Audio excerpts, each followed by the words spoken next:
Hey guys, সকাল সকাল চলে এলাম নতুন ভিডিও নিয়ে। এই দেখো আমাদের সামনে বাইপাস ব্রিজ এটা, আর আমার পেছনে নদী। দেখো পরিবেশটা কত সুন্দর। আর এদিকে আমার বোন আর মা, তো আমরা এসেছি একটু কাজ করতে মল্লিকা বাড়িতে। চলো তোমাদের দেখাচ্ছি।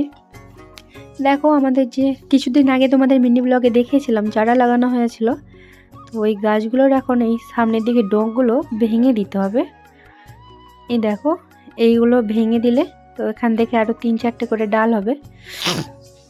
একটু করে এইভাবে ভাঙতে হবে। দেখো এই ডগটাকে দেখো এইভাবে একটু একটু ভেঙে দিলে এখান দিয়ে আবার কিছুদিন পরে 3-4টে দুটো যখন যেমন হয় যে গাছটাতে, তো এটা দিয়ে আবার ডাল উঠবে আবার। তো চারাগুলো লাগানোর কিছুদিন পরে ভালোভাবে মাটিতে সার দিয়ে কুপিয়ে নিয়েছিল বাবা। দেখো মাটিগুলো কুপিয়েছে যে, এইভাবে একটা একটা করে পুরো বাগানটার ডগগুলো ভেঙে দিতে হবে। আমি আর বোন ভাঙছিলাম পুরো বাড়িটাতে, কারণ মা আর বাবা অন্য কাজে ব্যস্ত ছিল। তো এরপরে তোমাদের আর একটা বাগান দেখাবো, কিছুক্ষণ পর দেখাচ্ছি। চলো একটু কাজ করে নিই এখন। আরও কিছুটা বাকি আছে আমার ভাঙতে, ভেঙে তারপর তোমাদের দেখাচ্ছি। তো নতুন নতুন ঠান্ডা পড়ার কারণে আমার খুব এখন ঠান্ডা লেগে গিয়েছে, সর্দি প্রচণ্ড। একটু ভয়েসটা দিতে প্রবলেম হচ্ছে, তোমাদের হয়তো বুঝতে একটু অসুবিধা হতে পারে। এই দেখো এতটা করেই ভাঙতে হয় এগুলো, কারণ প্রথম যেহেতু একটু একটু এরকম ভেঙে দিতে হবে। চলো যাচ্ছি একটা সাইডের বাগান দেখাচ্ছি। তো আমাদের নয়, পাশের বাড়ির গাছটা কত সুন্দর হয়েছে দেখো লাইট দেওয়ার কারণে। আর তোমাদের অন্য একদিন লাইটটা কেমন লাগে শুধু দেখাবো, ঠিক আছে? রাতের ভিউজটা মিনি ব্লগে কোনো একদিন সময় যদি পাই।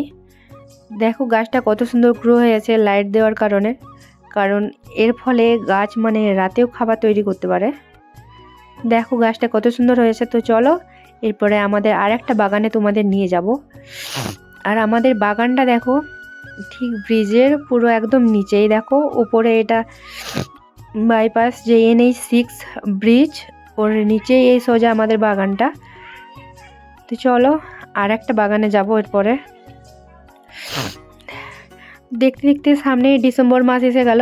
কেউ যদি পিকনিক করতে চাও অবশ্যই এসো, কারণ ডিসেম্বর মাস পুরোখানটাই ভর্তি থাকে।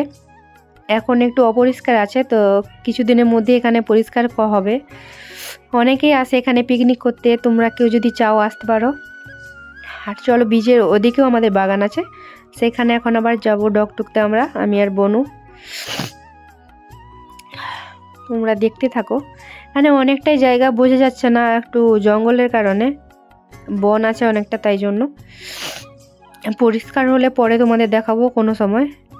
দেখো এইগুলো এই 3টে আমাদের বাগান, এই নিচেরটা আর উপরের আরও 3টে আছে, সরি মানে 4টে।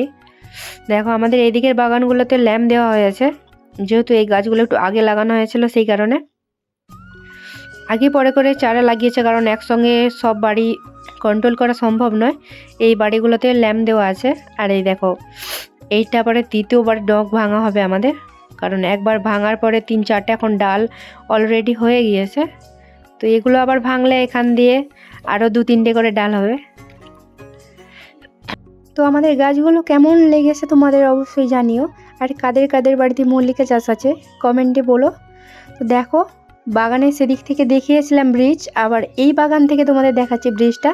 এই বাগানটাও ব্রিজের ঠিক নিচে। তো এই বাগানটা একটু দূরে আর আগেরগুলো একটু সামনে। দেখো আমাদের গাছগুলো কেমন হয়েছে। এই দেখো 3-4টে করে ডাল বেরিয়েছে এখান দিয়ে ওই একটা ডগ ভাঙার পরে। তো এই 3-4টে ডগ আবার এই যে ডাল বেরিয়েছে এগুলোও আবার ভেঙে দেব। ভেঙে দিলে এখান থেকে আরও অনেক ডাল হবে। আর গাছের গ্রোটা কেমন হয়েছে দেখো, কারণ এই বাগানে আগে সার দেওয়া হয়েছে, ওই বাগানের আগে এই বাগানে সার দিয়েছে। তো চলো এখন এই ডগগুলো ভাঙবো, তো একটু বেশি করে, কারণ এই ডালগুলো একটু বড় হয়েছে তাই জন্য একটু বেশি করে ভেঙে দেব। আর গ্রামের পরিবেশ কার কার ভালো লাগে তোমরা জানিও। আর আমাদের বাড়ির সামনে গাছগুলোতে কলি এসেছে, তো তোমাদের দেখাবো মিনি ব্লগে কিছুদিন পরেই।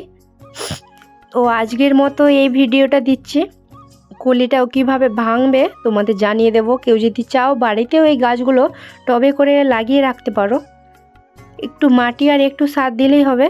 তো টাইমে টাইমে একটু জল দেবে। তো কেউ চাইলে বাড়িতেও টবে করেও লাগিয়ে রাখতে পারো। এই বাগানটা পুরোটাই সাদা চন্দ্রমল্লিকা, আর ব্রিজের ওইদিকে যে চারা গাছগুলো দেখিয়েছিলাম ওখানে ইয়েলো আছে, পিঙ্ক আছে, আর এখানে নিচের বাগানে একটুখানি আছে। তো চলো আজকের মতো টাটা, দেখা হচ্ছে নেক্সট ভিডিওতে।